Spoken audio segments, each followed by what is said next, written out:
The living room is where you make life's most beautiful memories. But your sofa shouldn't be the one remembering them. The new life-resistant, high-performance furniture collection from Ashley is designed to withstand all the spills, slip-ups, and muddy paws that come with the best parts of life. Ashley high-performance sofas and recliners are soft, on-trend, and easy to clean. Shop the high-performance furniture in-store or online at ashley.com. Ashley, for the love of home.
This is your Chargers linebacker, Dan Henley, and you're tuning in with Chargers Unleashed.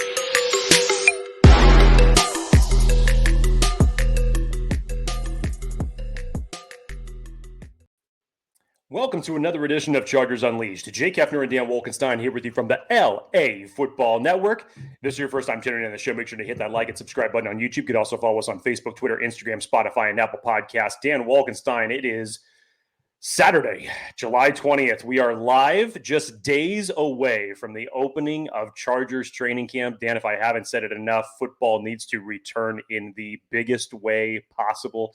I want to say I've been saying that for the past 8 shows that we've done. We're so close. The football withdrawals are absolutely real, and everybody is excited to go out to the new facility in El Segundo, the Bolt, to see the Chargers kick off training camp this week. Lots to get into, lots of storylines. Obviously, we'll be taking all of your guys' questions that we have, but centralizing today's topic, we want to talk about which players specifically that either Dan and I or you are most excited to watch this training camp. Yes, but before we get to that, Jake Hefner, I got to say, I know it's only Saturday, but this weekend has already been an absolute cluster in this household. You got a hard one. I've had a hard one. But the good news is the coffee is working. I got myself a little iced latte here. Folks in the chat, in the comments, what are you drinking? You guys know how this thing works. We do this with you, for you, along with you. If you have questions, topics, put them in the chat. We'll do our best to talk through them and weave them in and out as we go through the episode. If you have not done so already, please hit that like and subscribe. Jake, a lot of folks are excited about a lot of things, all things Chargers related, for good reason, because there's a lot of change and unknown with this Chargers team. And we're going to get through all of that. But Jake, before we do that, got to pay the bills. Of course. I feel like we should talk about our friends. I say that with such disdain. And a tier, yes, we are live. A tier, we are live. Jake, before we get to all of the topics, let's talk about our friends over at BetOnline. I want to remind everybody that BetOnline is your number one source for all of your sports betting needs this season. From baseball, golf, soccer, right up to the top fights of the UFC. There's a fight tonight. If you guys are watching, make sure to tune in.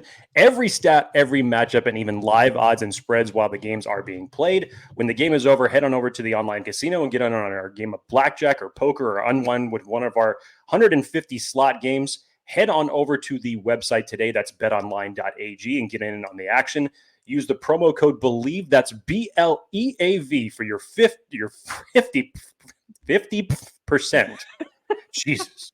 50% free bet credit on your first deposit for up to $250. Bet Online, the game starts here. Okay, so Jake, I think we got to kind of kick this thing off. Well, Gary already has a question. $2 donation. Again, you guys know the deal. If you provide monetary contributions to the show, you will prioritize your comments to the top. Gary Rockwell, $2 donation. Any updates on Junior Colson? Concerned?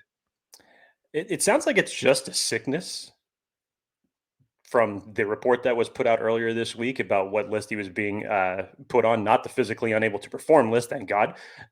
We know that he's dealt with his little injuries going all the way back to OTAs and training camp, but this doesn't seem serious. There hasn't been an update on it.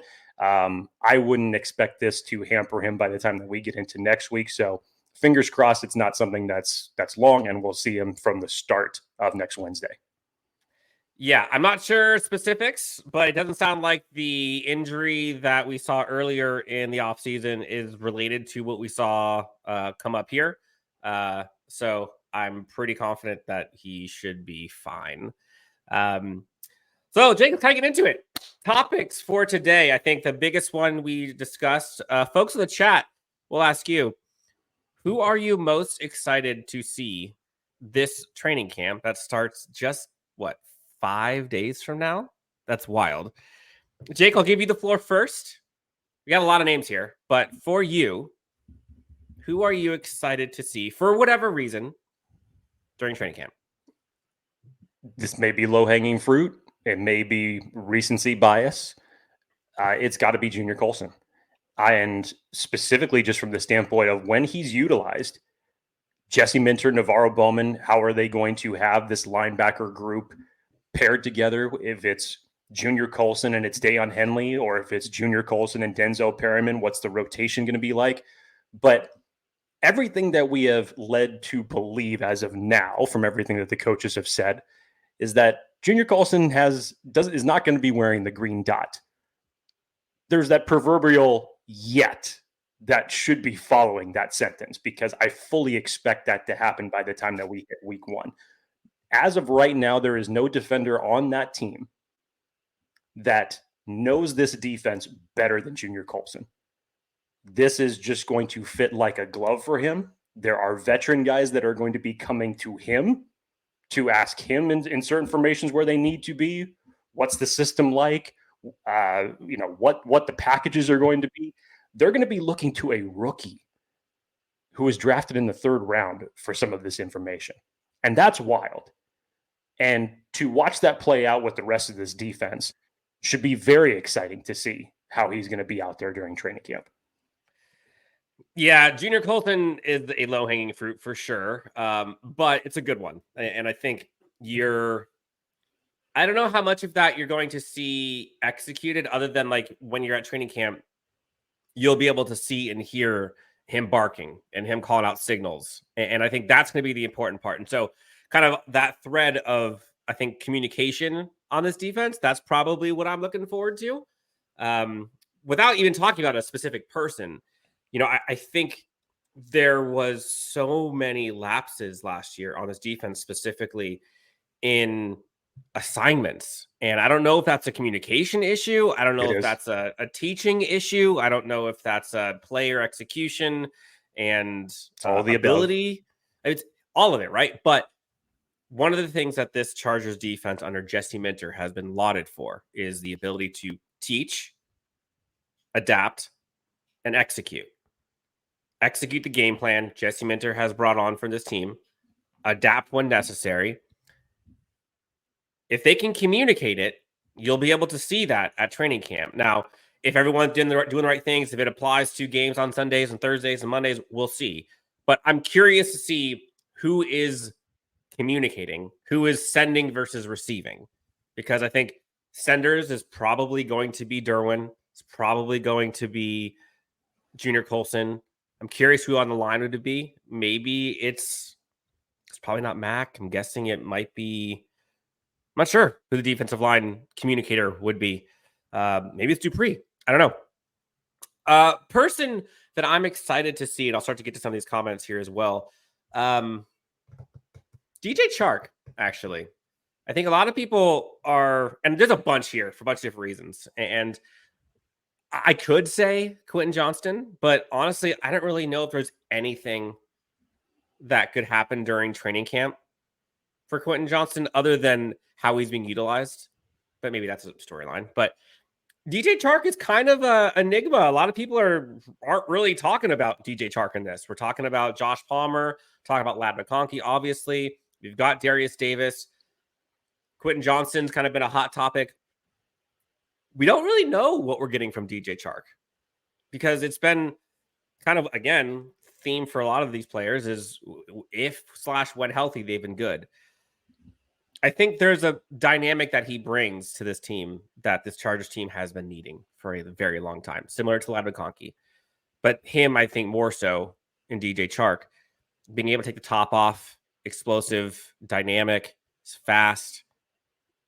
If we can start seeing those things at training camp and start translating, it's a big deal for this Chargers offense. And I think that people are. I've seen some lines for this Chargers offense, and I think I was on Chargers Weekly. Chris Hayrie and Matt Money Smith were talking about. Somebody asked a question about over under on 21.5 touchdowns being thrown by Justin Herbert. That seems crazy low. Now, I'm not saying Justin Herbert's going to go out there and sling it for 50, but 21 touchdowns is like a little more than one a game. 17 games, 21 touchdowns. Come on. I understand that this is going to be a offense more focused on running, but not solely. Not even close. I know that was a little bit of a tangent. Jake, let's get some of these guys on the chat here. Let's see. Sweet Jumps says Ladd and Tarheeb. Tarheeb's a good one. I think, Jake, I'll ask you. Do you think he ends up starting? I'd say it's a fair open competition right now with Jasir Taylor for the nickel spot. And remember, what Steve Clinkscale has said is that he wants all of these DBs to be able to play both corner positions, whether it's inside or outside. You look at Tarheeb, and I think from what you watch from his college game, I think it just has the makings of this defense written all over him because of how physical he plays the game, even for a nickel. Now, Jasir's got a leg up because he's been, I can't say with this system, he's been on this team now for 2 years going into this system. And there are some things that you have seen from Jasir Taylor that have been really positive, and then obviously last year just didn't end up growing to where he needed to be. I think this is a pure, fair competition, ground zero. Both guys start there and see how camp battles out. I think this is one of the more compelling camp battles to watch for that nickel spot. Yeah, I think Tarheeb has a great shot at becoming the starter, depending on how the next several weeks go. Yeah, that's a good one. I think Tarheeb, he put out something on Twitter or Instagram, kind of showing he's excited for this coming week. See you soon, I think he said. I think he's going to be a starter. I think he's got it, man. Laus de Bruin, Trey Pipkins at right guard. He'll need to perform for the offensive line and the offense to work. Yeah, that's a big one. Trey Pipkins, there's a lot riding on the successful transition of Trey Pipkins to guard, as well as Joe Alt to right tackle. How confident are you that the transition for Trey Pipkins specifically will go, I don't want to say well, but I'll leave it at that. Will go well. Not perfect, but he can transition and play that role admirably. It's interesting how you phrase it like that, to say how confident and it's hard just because we've never seen Trey Pipkins at guard before. I think what's going to benefit him more is the fact that he's not the one that's out on an island having to block the edge rushers. He's now going to have a 6'8" rookie in Joe Alt be to his right, a veteran center in Bradley Bozeman be to his left. And I think in terms of what Trey Pipkins was sought after when he was originally drafted by Tom Telesco in the third round, he was very athletic, raw, but athletic for an offensive lineman. I think you can elevate the skill set of what Trey Pipkins has, which has always been the message of what Jim Harbaugh wants to do for his players. If you can elevate that and retool the little things, he was able to retool his skill set nicely 2 years ago, which landed him his second contract. Last year was obviously a drop-off from that. We need to see more. But kicking him now inside and having him where he is with the players around him, be able to use that athletic ability that he has. Now let's work on the technical aspects and perfect that moving forward. I think Mike Devlin's going to have a lot of responsibility to do with that. I think in general, with the coaching staff that the Chargers have along the offensive line, that should help tremendously. So the optimism is, I don't want to say high, but I want to say there's more potential for him to grow in this role because I think it suits him better, and who's around him that gives him a better chance of success. Yeah, I'm with you. And I do think that between the offensive line coaching staff on this team, between the players around him at right tackle and at center, I think you have experience at center. I think Joe Alt's going to be damn good. I think he's going to be very good. You have a scheme from Greg Roman. You have a philosophy from Jim Harbaugh. You've got a quarterback who can kind of help lead the way and help kind of get these guys in position. You got a running game in theory now. All of these things should benefit and help the offensive linemen in pass protection. All of those things should. If you have not been to camp or been down near field level, Trey Pipkins is freaking huge. This offensive line is going to be massive. And being able to win in a phone booth at that guard position, when you're that big, like, it makes it a little bit easier, honestly. And when you got a massive man next to you and Joe Alt, like, that right side could be locked. And I'm not saying Trey Pipkins is going to be perfect. You know, all of this stuff takes growing pains. But I think you will see benefit rather quickly from having Trey Pipkins out there versus having him be a backup tackle and having somebody else be guard. A couple people, Jake, in the chat talking about Asante Samuel Jr. and Christian Fulton as the names that they are excited about. Both of these names, and again, I think there's a constant theme here. Louser Bruin. Fulton and ASJ will need a strong tackler in the slot. Whoever is a starter, lots of missed tackles in their past. True. Especially for Asante Samuel Jr. And it's interesting because the narrative around Asante Samuel Jr. is, you know, his ball production is there, right? His playmaking ability, him being a ball hawk. Like, while that is kind of true, stats tell you otherwise. Like, he's got 2 interceptions every year. That's not great. Granted, he has 3 in one game in the playoffs, but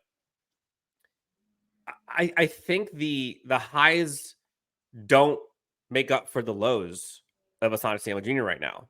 And you could probably say that's the case for Christian Fulton, but for different reasons.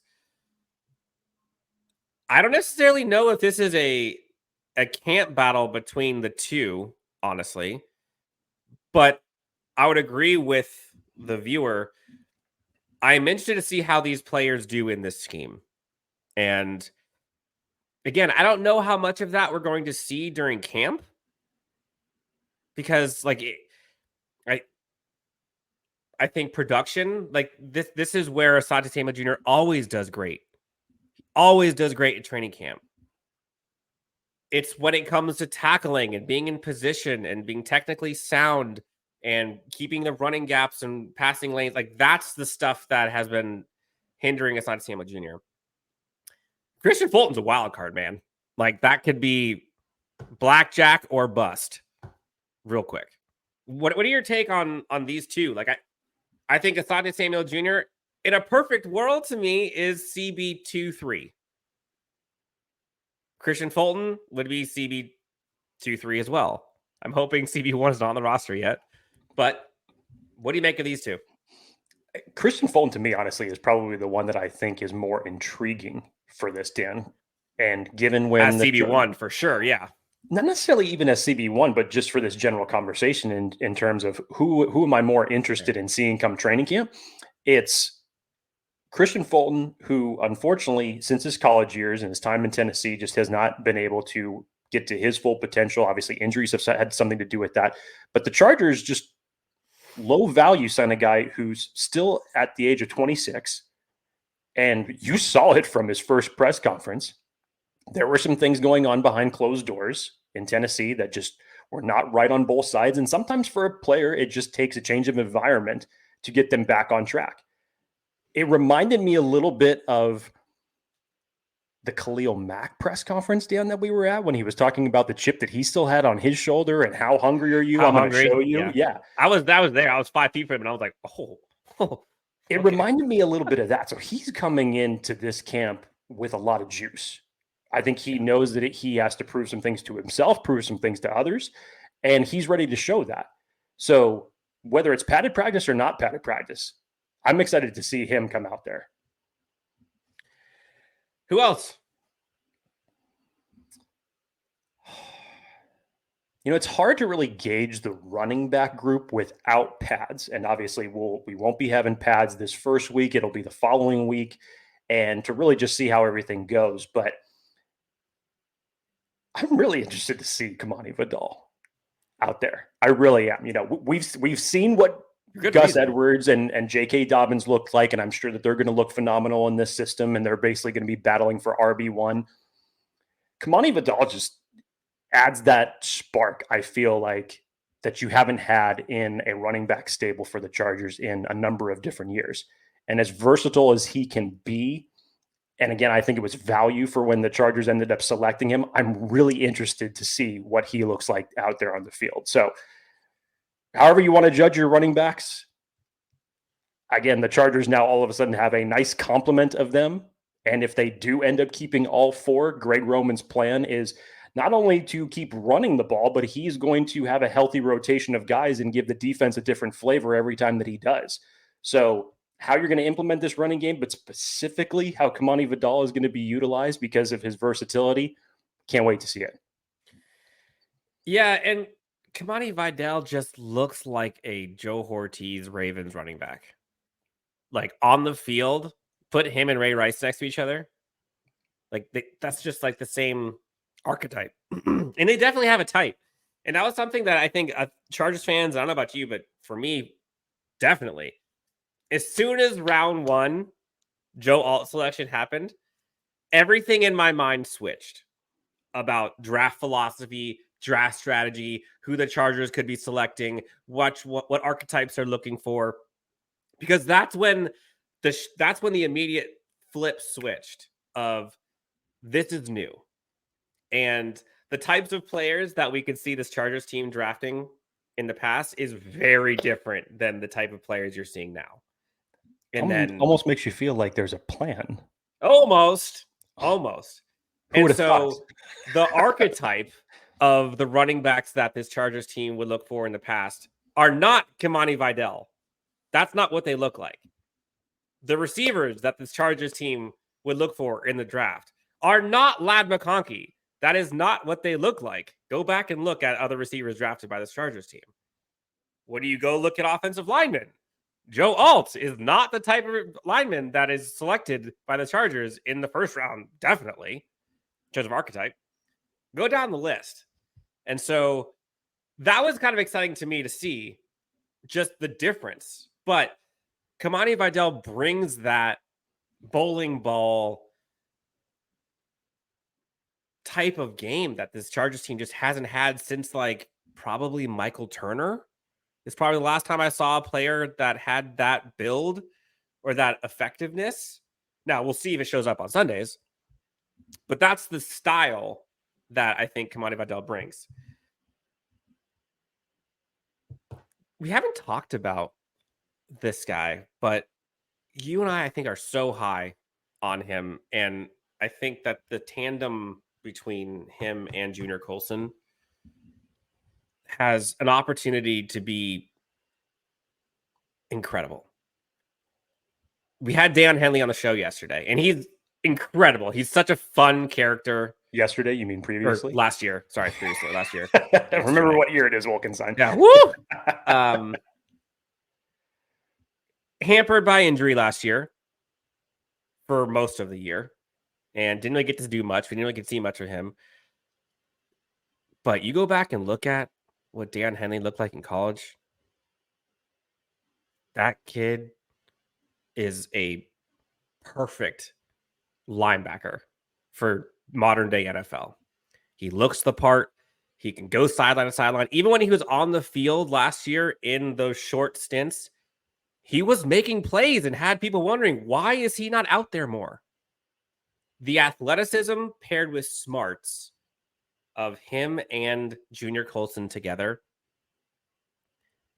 I'm telling you, like, don't sleep on that duo. I don't know how the linebacker room shakes out with Denzel Perryman, Junior Colson, and Deion Henley. But it's nice to have those three because they bring very complementary but different styles to this team. But I'm excited to see a year of a refreshed and renewed Deion Henley in this scheme because it just feels built for him. Should be fun. I think that there's more excitement about this. It's funny. There's more excitement about this potential tandem of linebackers, Dan, and we haven't even seen them take a snap together yet, than there was for last year's when it was Eric Kendricks and Kenneth Murray. There's more excitement about this linebacking duo since blank. When's the last time Chargers fans have been excited about a linebacker duo? Honestly. Well, I think the last time that you had a duo play, exceptionally well was when you had Kaiser White and Drew Tranquill on this team at the same time. That was probably the last time. And unfortunately, I'm saying like excitement. Yeah. But which was like 5 years ago? Yes, in terms of the excitement, it's probably been a while. But in terms of what you've actually gotten from play, yeah, it's probably been since then. Like that's not good. And I think that kind of points to how less than stellar the linebacking performance has been on this team. I mean, you saw Kenneth Murray was drafted to try to fix that, and it just never happened. They brought in guys like Thomas Davis as a stopgap. They brought in a whole bunch of players to try and fix it, and they just couldn't. So, yeah, I think the linebacking unit is going to be important for this team and this scheme. We had Trevor McHugh on last week and talked about kind of the archetype and the style and the responsibilities of the linebacking unit. So if you haven't got a chance to go watch that, do it. Trevor gave us so many gems. Real quick, Jake, before we go further, I don't know if folks are interested or have any plans on Sunday, but if you haven't already seen this, we have a giveaway for a fundraising event that's going on Sunday down in Mission Beach at Paradise Point. Jake and I will be there. Come through, come say hi. The link for it is on the Twitter handle at LAC_Unleashed. You can win a Rashawn Slater signed custom jersey by Rashawn Slater. Yeah, I didn't mess that up. All you got to do is retweet and follow us, hit the subscribe button, and put a screenshot there. Essentially how it works, Lohi Gilman will be there. Quit Jammer will be there. Who's the other one I'm looking for? Cornelius Johnson will be there. And essentially anytime somebody purchases either a inscription or a piece of memorabilia, 2 students in the upcoming year will be given backpacks full of school supplies. So fundraiser, it's gonna be a kind of a cool cookout barbecue thing we got going on. We will be there. We'll have some player discussions as well. Tailgate the Bay, brought to you by Rock Solid Sports Memorabilia. Come through, check it out. I think it starts at 11. Again, down in Mission Beach, San Diego. Would love to see you guys there. We'll have a lot of fun stuff going on. Let's get back to the comments, Jake. Let's see. Tolbert. Haven't heard that name in a minute. Yeah, that's a bowling ball we haven't seen for a while. There were some questions here. I want to go back to and I might get flamed for this, but there's a lot of rumors swirling around Brandon Ayuk this past week. And that's why rumors are great. That's why rumors make this show go, Dan. Yeah. Let's see. Achilles Smith, do you think it would be worth it for the Chargers to trade for Brandon Ayuk? So let's answer that question first. Would it be worth it for the Chargers to trade Brandon Ayuk? So what would it be? So let's say a first and a second? Maybe a first and a 2025 second. No, Remember, second. you'd still be absorbing 2 years that are remaining on Ayuk's contract. So well, he's going into his fourth one, right? But I believe that there were still 2 years left on his contract, though. Well, he has a 5th-year option, I believe. Okay. So, yeah, you're probably looking at maybe 2 picks, and you obviously, depending on what the market's going to be and for what he wants to be signed, because think about that. Think about what the market has done for wide receivers since then. Remember when Mike Williams was signed? And in retrospect, since that's been done, that looks like a steal back when the Chargers did that. Here's why it's hard for me to believe that. Not to say that you obviously don't trade or try to make a play for a guy like Brandon Ayuk, but from the standpoint that you just unloaded 2 wide receivers which had huge contract hits to you at the wide receiver position. Since then, what have the Chargers done?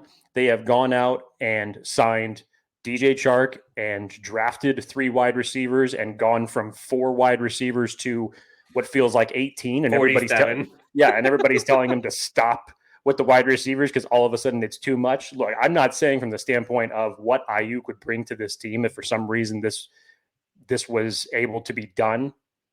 To me, that'd be huge. That'd be huge. I think you're trying to get yourself in a better position to where you can manage your money, because the Chargers have done a very nice job of that this offseason. And remember the contracts that you still have coming up next year. Rashawn Slater will be one of those. Asante Samuel Jr., if he ends up playing well, could earn his second contract. So is it possible? Sure. But you just have to make sure that you're going to be allocating your resources properly. That's all I would say. So look, so let me give the reasons why it would be awesome. Obviously, he would immediately be wide receiver 1 on this team. The guy is a certified top 10 receiver in the NFL. And I think he has been underutilized in San Francisco, given the scheme. And the Chargers wide receiver room could use help. Okay, those are all, and heck, give Justin Herbert finally his wide receiver 1, all those narratives, right? They have the cap space for it, or will have the cap space for it. So would I like to see it? Sure. Do I think that they would do it? I don't. No, I don't. I don't think that. So first off, and this is not throwing shade at Brandon Ayuk, but we heard all the rumors swirling around, the Chargers go back to draft day, right? We're thinking about Malik Neighbors or Rome Odunze or whatever. And Chargers fans, ourselves included, were wanting Malik Neighbors. Again, this was part of the immediate switch of like, oh, different regime. You see post-draft or even pre-draft, some of the character of Malik Neighbors, not good or bad, just different, right? I think there's a lot of I versus we here going on. You look at the contrast of Joe Alt personality versus Malik Neighbors personality. What's good for the B is good for the, it's good for the hive, it's good for the bee, all the fist analogies, whatever you name it. I don't know if the team, 1, monetarily wants to spend that much money on a receiver. 2, wants to bring in a receiver who is upset because he's not getting his money and coming from a scheme where he can't be utilized fully. Do you think he's going to utilize better here in LA with a Greg Roman offense? I mean, maybe, but do you see Brandon Ayuk's utilization going up in this offense? Obviously, Justin Herbert's better than Brock Purdy, but in an offense that is a Greg Roman, runs heavy scheme, 2 tight end sets quite often, maybe 2 receivers most of the time. Is Brandon Ayuk going to want that? I don't know. Not that he has an option. But I also just don't know if that's the type of personality that they want to bring onto this team. I don't think that matches a Jim Harbaugh type personality.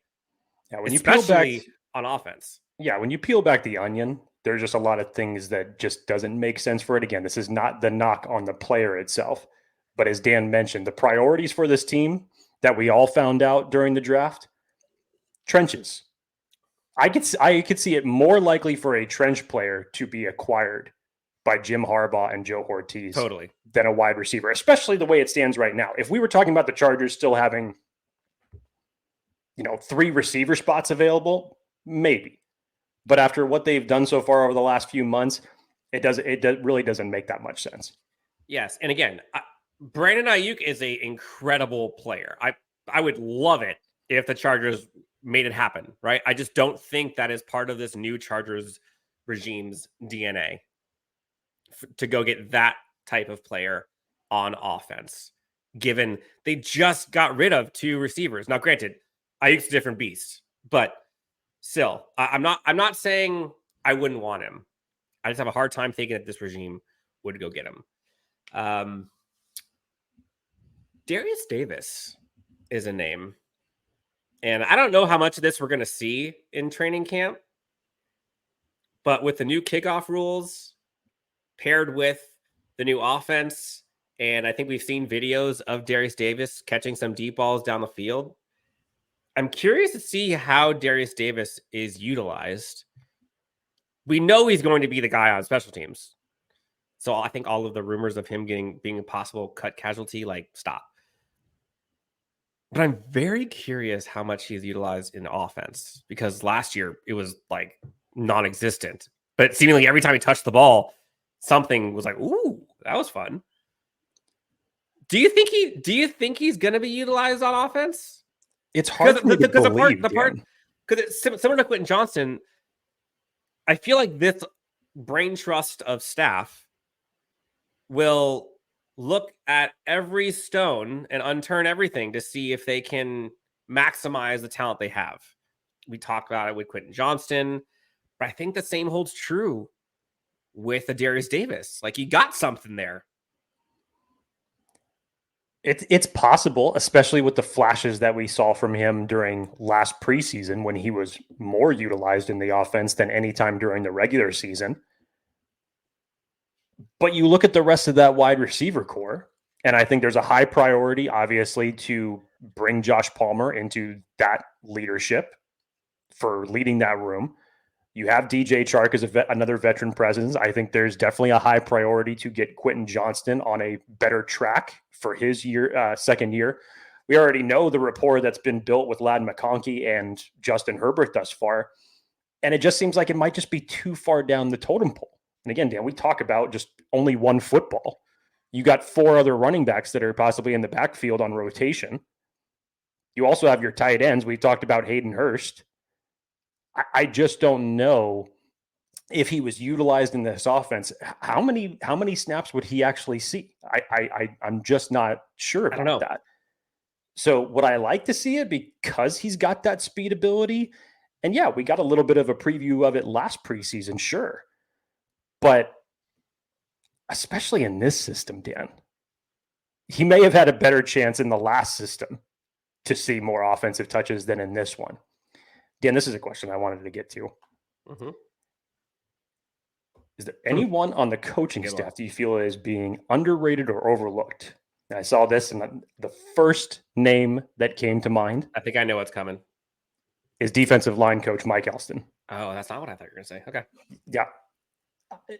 And the reason I say this is because there's still so many question marks on the interior of the defensive line.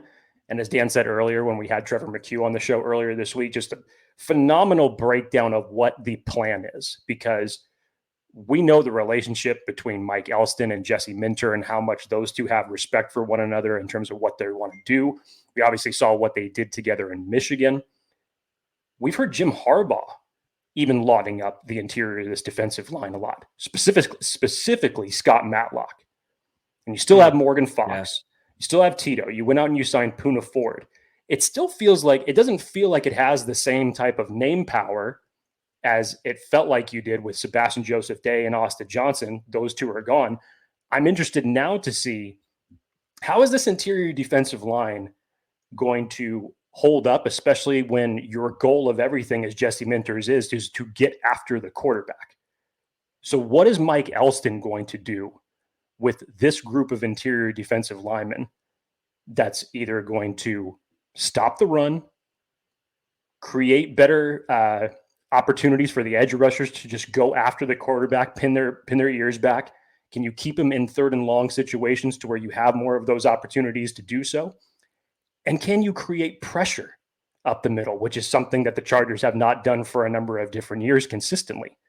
So I think that Mike Elston is easily the most non-talked about coach on the team, if not one of them. It's a good call. It's a good call. And I think the part that I love about this brain trust is you can go so many different directions with guys who I think will contribute to this coaching staff. Lauza Bruin says Mark Tressman, Shane Day. I think Mark Tressman for sure he's been in this game for a long time. And say what you will about Chicago, but he has offenses doing things, and you can't really blame him for some of the issues. Now, is Mark Tressman, should he be the head coach of this team? Different story. But as a resource for this team to lean on and to rely on and to glean experience from, sure. Shane Day, I mean, obviously Justin Herbert loves it. Lauza Bruin says Mark Tressman and Shane Day think they'll make the passing offense even better with Greg Roman run game. Totally. Chris Oleary is another one that people have talked about.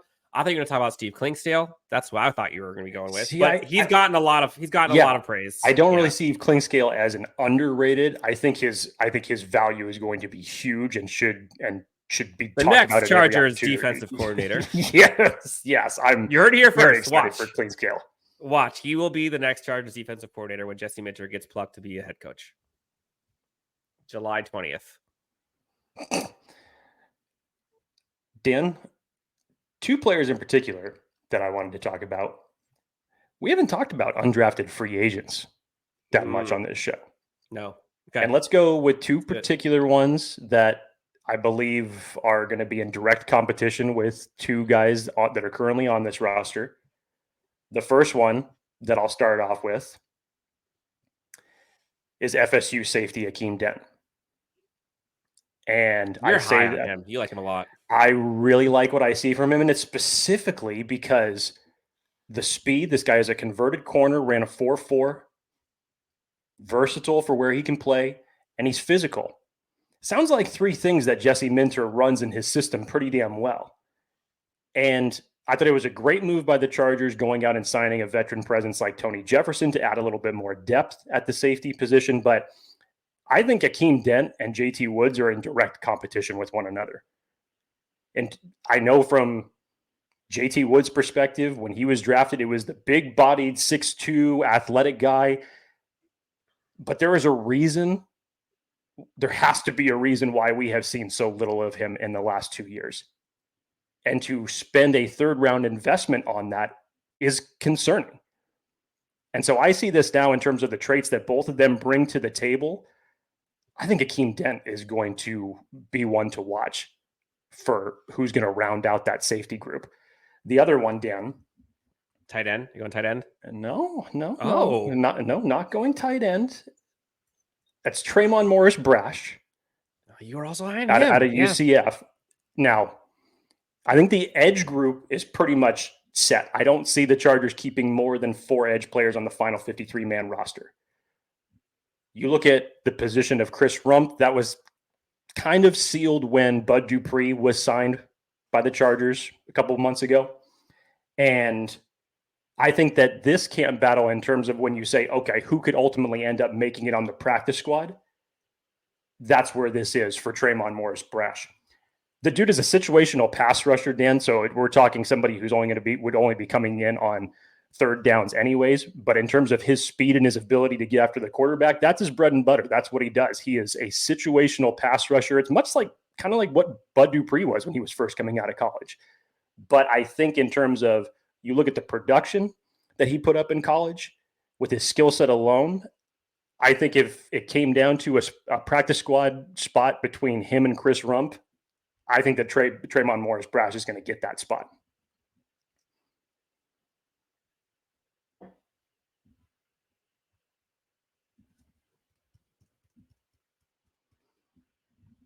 Are you on mute, sir? I love when you hit that button on accident. Modern technology is great, isn't it? The two names UDFAs that I probably would be betting on making this team, Zach Hines. I think this tight end room, I think he just fits that room. And then the other one would be Barnhart, the offensive lineman from Michigan. Obviously, he's a Michigan guy. And given what we saw at OTAs and the depth of this offensive line, I think both of those would be, if they were UDFAs that would make this team, that's probably where I would go. I'm curious how many UDFAs make the team in general. But that I want to kind of double click on the tight end room for a second. You mentioned Zach Hines. And this probably goes to like what I'm excited about at training camp, players that I'm excited to see. And there's a little bit of a discussion here. I was listening to Bootleg with our friend Brett Coleman, and when they were doing like the Chargers breakdown, and they were talking about kind of fantasy players. And great episode, by the way, go check it out. The name that kept coming up was Will Dissly. There was no mention of Hayden Hurst at all as a fantasy player. And that caught me by surprise. I don't know if that was just an oversight. But I hearken back to last year, or hell, the years prior, where this offense was literally crippled by the tight end performance, whether that is pass protection, whether that's run blocking, whether that's pass catching, you name it. The tight end room really wasn't good at any of them, or wasn't utilized effectively for any of them. And there really hasn't been much talk of Hayden Hurst as a pass catcher weapon for this team. But Will Dissly was. And I know there's untapped potential there with Will Dissly because he's definitely an adequate pass catcher. It's not that he can't do it. But what I'm interested, storylines, is this tight end room. Like, I think there is a huge importance on this tight end room improving, because that is one, and they went out and did a lot to kind of focus on it. If they can turn the tight end room from a weakness into a strength collectively, I think that will impact this team's ability to win football games far more than what people are talking about. And we're talking about the receivers, we're talking about the corners, which corners is a big deal too, and the offensive line and the coaching staff and all that kind of stuff. But go back and look at football games on Sundays last year. The tight end room was atrocious. And so much of Justin Herbert's deficiencies last year, quote unquote, and so much of the running game's inability to do anything was because of the edge of the offensive line and pass blocking and run blocking. If they can be pass catchers and they can effectively run block and pass block, this offense is going to look so different and be so much more effective. And if I had to prioritize something that had to be fixed from last year, that is like 1A, 1B with the cornerback room, in my opinion, of the biggest issues that plagued this team last year. That room has to be better. I think it will be better. But Hayden Hurst, similar to a DJ Chark, is kind of going under the radar now. And I'm curious, we mentioned, as did Zach Hines, Hayden Hurst, 1, Will Dissly, 2, pass catcher, run blocker. After those two, flip a coin of who's going to be on this team. I think that whole tight end 3, 4, whatever it is, got Ben Mason in the mix. Donald Parham's in there. You got Luke Benson. Got a whole bunch of guys that can possibly be in the tight end mix. I think the tight end room is fascinating. So what you're saying, Dan, is that the Chargers should prioritize drafting a tight end possibly early next year. Is that what you're trying to tell me? The guy from Michigan would be lovely. And his name starts with Molston Loveland. His name rhymes with Molston Loveland. Yes. I I know we went through a bunch. Got about 10 minutes left here. Again, folks in the chat, who or what are you most looking forward to seeing? Jake and I will be out there at training camp. Got a lot of fun things planned. We'll be out there next weekend. I will be out there. Jake will be out there. LAFB contingent will be there as well. Some fun events going on. I think Rock and Brews has something going on, I think Saturday night. So stay tuned for that. What else, Jake? Is there anybody, not necessarily, I have an idea of what I'm looking forward to, but like, is there anybody or anything? It could be a theme, person, idea they're looking forward to. I think I'm looking to see what other changes or different type of drills that Jim Harbaugh is going to put out there on the field, because we've already seen teases of it. We've seen it with, the tarp drills for bettering the anticipation between quarterback and wide receiver until it's literally the last second, and then you see him and when you're supposed to throw the ball. And I really like that. And some of these things just may seem, out there, and some may not consider it that big of a deal. Some people may consider it weird, but I'm really interested to see, like, when we really get in the thick of this, how Jim Harbaugh is going to run this training camp just from an overall practice standpoint. Because remember, we've been there before, when the last 2 years, when we saw how Brandon Staley coordinated as far as what they started off practice with, what they ended it with, the vibes. And I feel like it's going to be a different type of rotation every day or every couple of days with Jim Harbaugh, because what we heard of minicamp was however they would start practice, and then Ben Herbert would come and end it with a conditioning drill. It's like, really? We've just been out here for this long. Now we're going to do. But they loved it. Yes, they loved it. They loved it.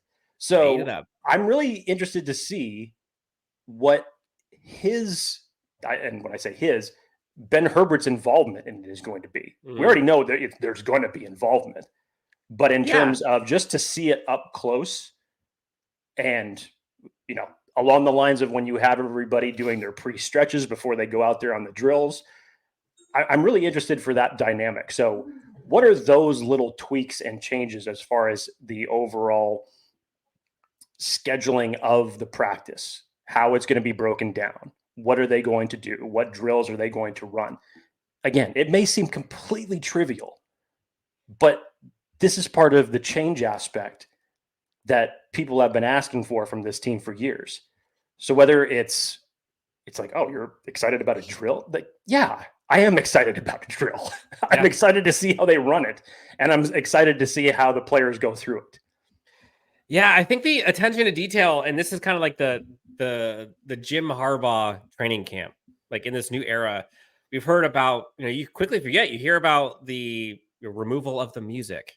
You hear about the way they're supposed to be wearing their pants and their jerseys tucked in. And you hear about the way that the plates in the gym are being stacked back. And you hear about all of the attention to detail. You're seeing the tarp ball rolls going out and in. You're seeing so many different things that are just different. And the buy-in is already there. And you've heard so many people talk about the attention to detail, from players to coaching staff to members of the media who are covering the team on the inside.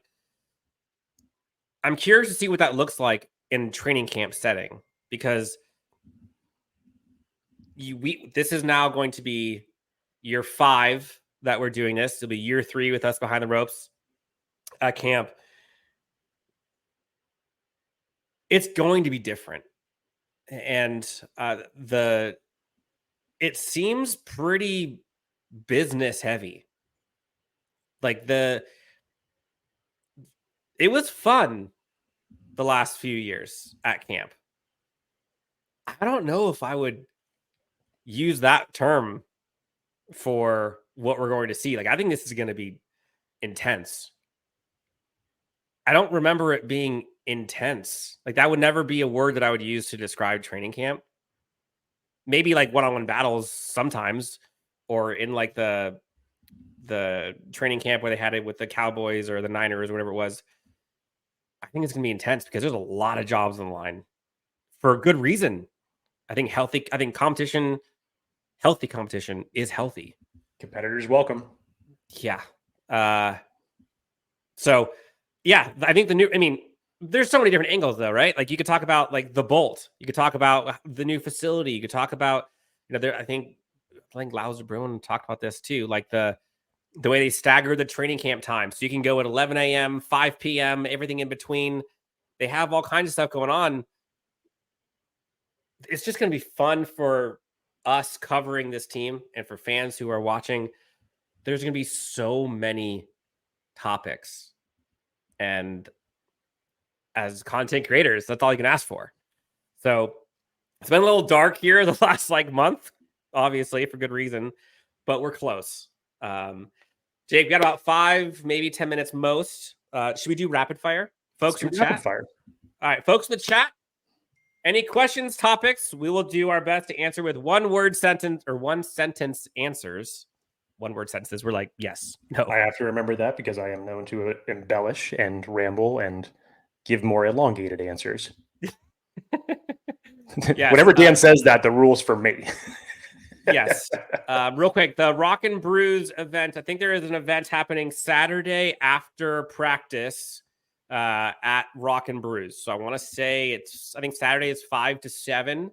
So immediately following that, there is a Rock and Brews event that there's going to be a bunch of Chargers fans, raffle, giveaways, you name it.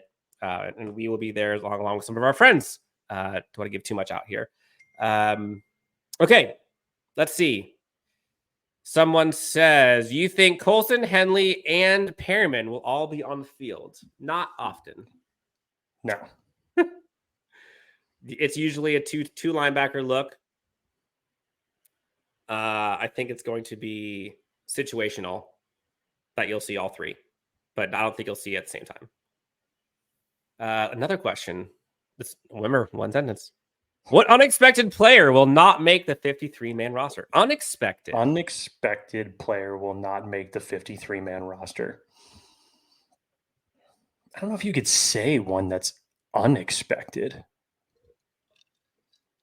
I think when you look across this team, I mean, maybe the closest that you could throw into there because, okay, maybe 2. And I look at this not from the standpoint of skill set. And I'm sorry, this isn't a one-sentence answer because this requires. It's a hard no. Yeah, I'll give you an excuse. This is a hard one. I would say Isaiah Spiller, and I only say that from the standpoint that you may have to put more priority at other positions. Dan and I have talked about. I don't see any situation that the Chargers don't keep 6 wide receivers going into this year. But even still, wild if they did. Even still, people have talked about, Cornelius Johnson. Possibly just, going to the practice squad and not making the final 53. So however you want to slice it, it's an interesting question because to say unexpected player, you can go through the Chris Rumps or the JT Woods and you can kind of say at this point in this career that's expected. Yeah, I don't really think there is one. Yeah, unexpected. The closest that I could probably feel would be Isaiah Spiller. So, because I would say there won't be one that's unexpected because I think anybody who gets cut, I could say, oh, yeah, makes sense. I think people are talking about in the chat, people are saying, Isaiah Spiller or Parham. Tony Jefferson could be one if they bring in another one. Maybe Tony Jefferson. People are saying Cornelius Johnson. All of those, I don't necessarily think would be unexpected. Maybe Tony Jefferson would be the one that'd be unexpected, but I don't see him not making it unless they sign somebody else. If they don't, right now, I think it's pretty expected that either Brendan Rice or Cornelius Johnson don't make the 53. I'm almost guaranteeing they both don't make the 53. One of them, maybe. There's no way in hell they're both making it. There's no way. They're not keeping 7 receivers. So you're expecting one of those guys to be gone.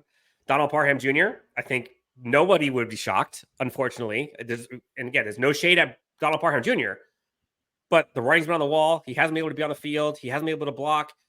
Production's never been there. The potential's always there. There's been injury history. They brought in 2 more tight ends. There's a bunch of reasons. Isaiah Spiller, would you be shocked if he was cut? It'd be unfortunate. It would suck. He never got a fair shake. No one would be shocked. They brought in 3 running backs this offseason. What does that say? Chris Rumph? Anybody going to be shocked? They brought in, come on. I don't know. I am excited for Brendan Rice, though. I do think that we're going to see some fun stuff from Brendan Rice. And just how about a fun storyline, man? Like, great storyline. That's going to be exciting. So let's see. Anything else? Someone says buy Stone Smart. Another one. Another tight end. Remember, Stone Smart and Donald Parham technically have 1 year left on their contract. So I wouldn't see any of those being surprises given the circumstance. I think the Chargers would be in prime position to reload their tight end group in a year. Absolutely. But I wouldn't consider those necessarily a surprise or unexpected. I agree. I know that was not one sentence. I apologize. I totally butchered what I said the rule was. Someone says, was listening to Alex Boone on their O-line podcast say that they've already run so much more plays by OTAs than by most training camps. I saw this on Instagram, I think, basically saying that they've run like 2,000 plus plays, which is more than most teams have done through camp. And essentially, like, they're going to be working harder than everybody else. I mean, I wouldn't be surprised if that was the case. Like, this team's getting after it, man. And they want to. You got to build this team differently, Dan. Ben Herbert teased it in his introductory press conference. Make you harder to break. Hayden Hurst echoed some of those when he was talking about you got to have the stamina to go for 60 minutes. I've done it in this system with Greg before. I know what's required of me. The rest of us need it too.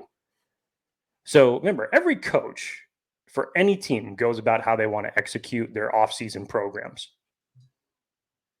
From the Chargers standpoint,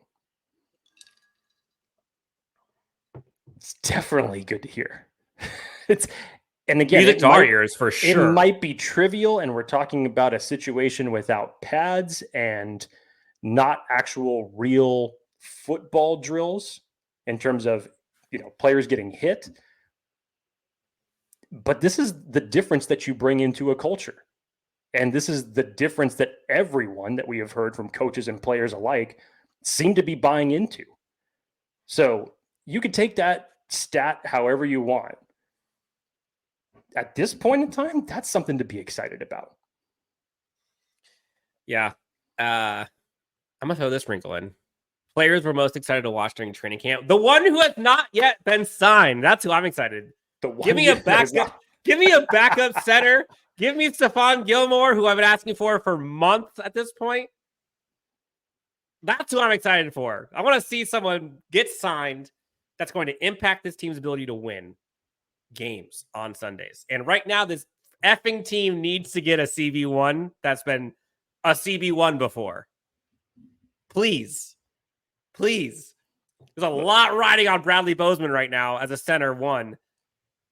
Look, we talk about when he's not there, what are you going to do? The question was, which unexpected player could be cut?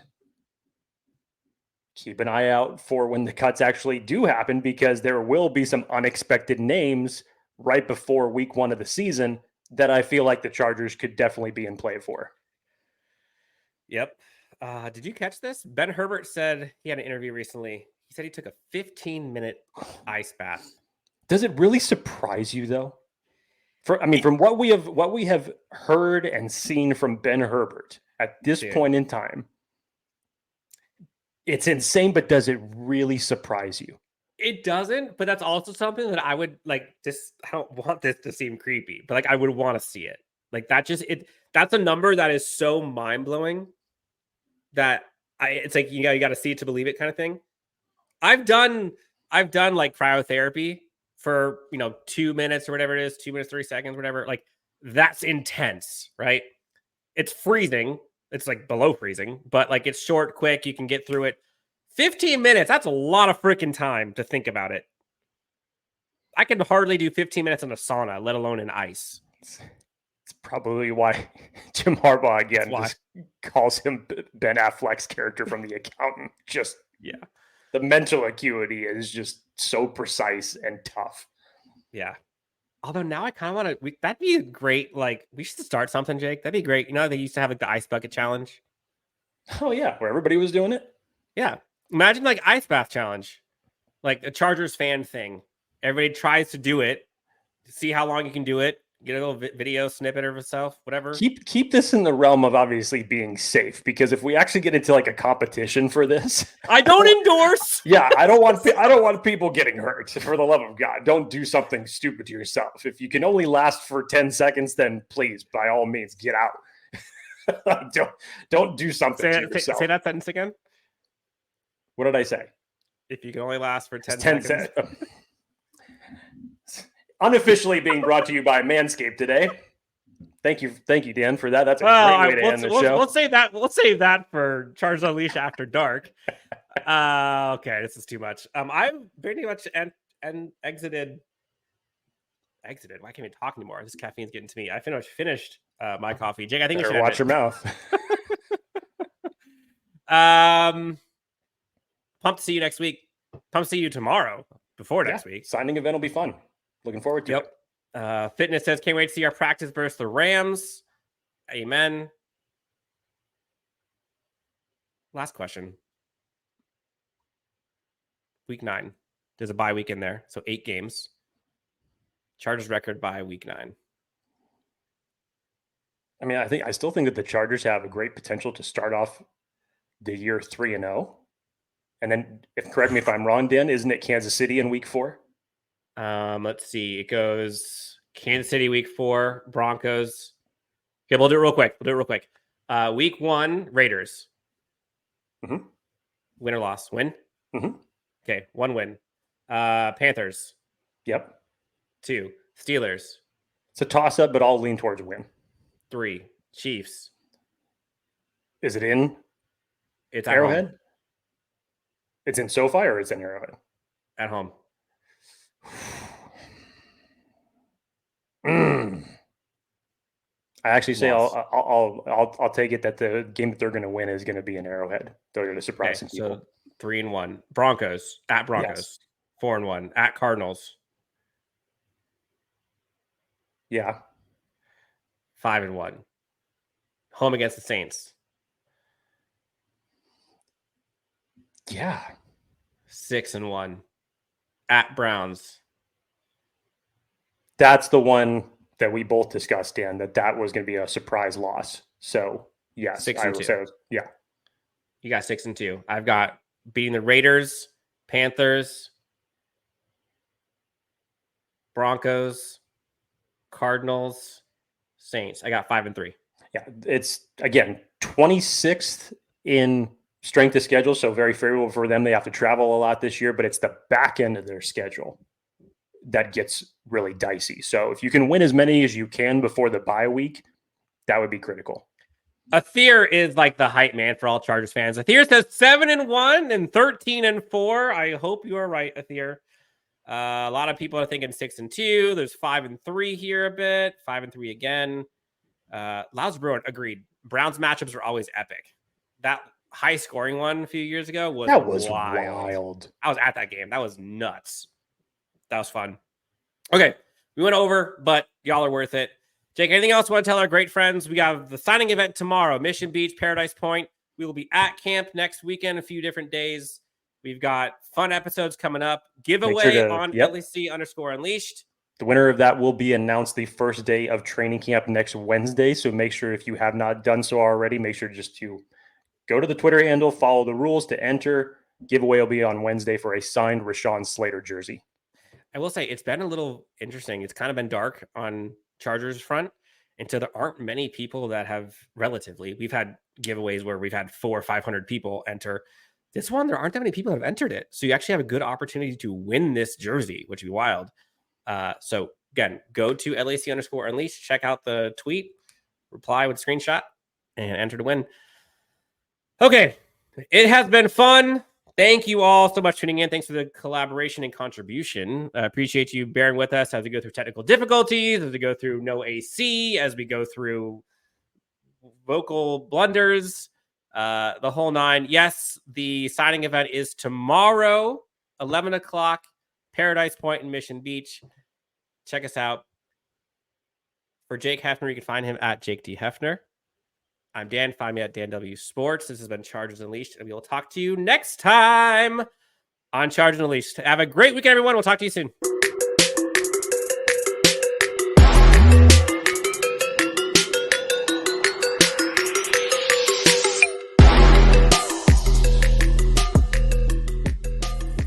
living room is where you make life's most beautiful memories. But your sofa shouldn't be the one remembering them. The new life-resistant, high-performance furniture collection from Ashley is designed to withstand all the spills, slip-ups, and muddy paws that come with the best parts of life.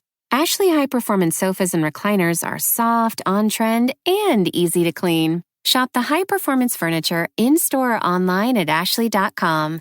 Ashley, for the love of home.